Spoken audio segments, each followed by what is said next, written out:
I'm sure by now you've seen the video of P. Diddy absolutely attacking, hurting, harming, beating the absolute mess out of Cassie. And so I just want to talk about it. A lot of folks are out here constantly saying, well, why don't you just leave? Why don't you just go? You need to just get the heck out of there. Well, statistically, and through evidence, through videos and stories and experiences and things that you hear from people over and over and over again, this is the most dangerous time in a relationship, when you have decided to leave an abuser and you make a move to leave. So it's not that a lot of women don't want to leave, but it's that they understand that maybe they can't leave.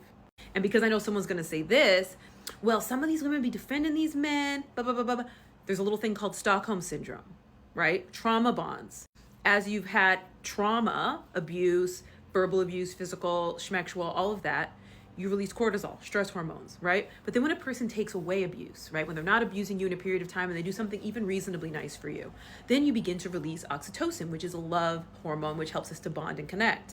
So the release of those two hormones begin to become paired when you have a person with a traumatic relationship. That is what a trauma bond is. So stress causes you to release oxytocin, and oxytocin might cause you to release stress hormones. So a lot of y'all are out here blaming people for something that is actually very biologically built into us. So we need to understand that. You have to give grace and time and safety to a person so that they can actually extricate themselves from one of these really horrible and violent situations. Then we have society's response to it, which I just cannot square myself with. This inability to understand that the abuser is to blame.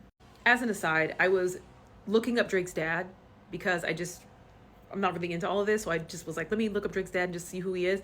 And I ended up finding some random video where he's being interviewed by someone and he's telling women that they need to stop going up to men's rooms because these like sexual assaults and stuff like that happen, like that women need to stop going up to the rooms. And the guy on that's interviewing him with the camera is like, well, do you think it's like a two-way thing? Like, is it both sides?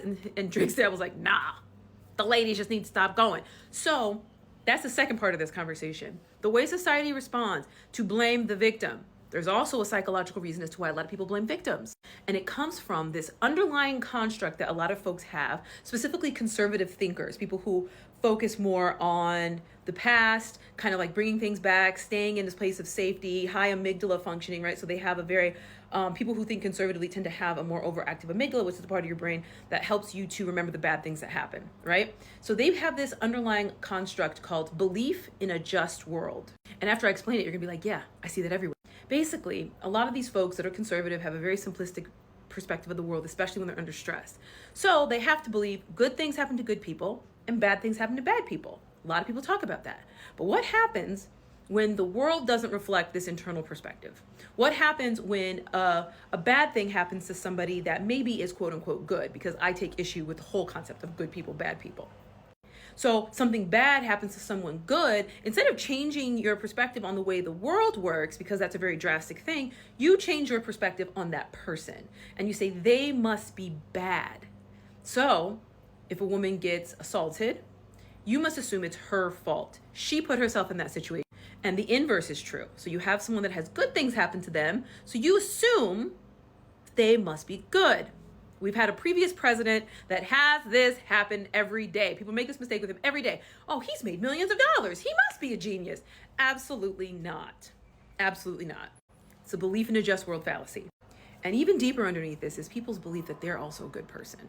Most people tend to believe that they're good and the decisions that they make sense. And so when bad things happen to them, a lot of times it doesn't compute, which is why a lot of people will sit in this space of why did this happen to me? Why did this happen to me? Because they're trying to figure out, am I a bad person that somehow deserves this because of the God above is punishing me for something? What did I do so I can make this all stop? Because inherently, everything becomes about us, especially if we haven't done the work to understand that not everything is about us. So folks are out here responding to Cassie in all of these horrific ways, and hopefully seeing this horrible video will change some people's perspectives, but I know it won't, because I also watch people continue to minimize the experience of Megan Thee Stallion after she got shot in the foot, and they watched the video and everyone was like pulling it apart like, oh, well, she actually didn't, and it was just a little tiny. Violence is violence is violence. No matter how you feel about a person, when an act of violence is enacted upon them, that sucks, and that makes them a victim in that circumstance, no matter how you feel about them.